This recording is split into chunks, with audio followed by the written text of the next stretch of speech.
अस्सलामुअलैकुम। Islamic quiz. सवाल: वह कौन सा गुनाह है जिसको करने से इंसान का रंग काला हो जाता है? जवाब: जिना करने से।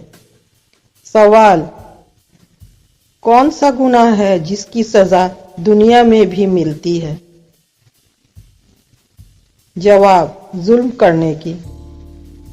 सवाल: वो कौन सा जानवर है जो शैतान की थूक से पैदा हुआ है? जवाब: कुत्ता। सवाल: क्या आपको मालूम है कि किस नबी ने अपनी माँ की गोद में बात की थी? जवाब: हजरत ईसा अलैहिस्सलाम। सवाल: कौन सा फल खाने से पेशाब की जलन खत्म हो जाती है? जवाब: तरबूज खाने से। सवाल: वह कौन सी कौम होगी जो इंसानों को खाएगी? जवाब: याजूज माजूज। सवाल: हजरत इमाम हसन को कितनी मर्तबा जहर दिया गया था? जवाब: 6 मर्तबा।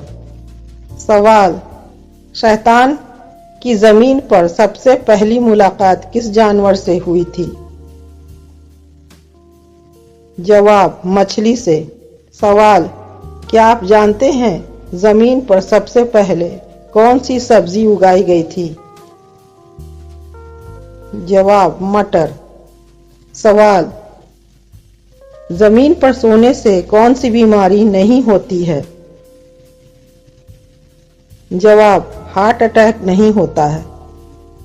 सवाल: एक इंसानी जिस्म में कितनी बार रूह डाली जाती है? जवाब: 6 बार।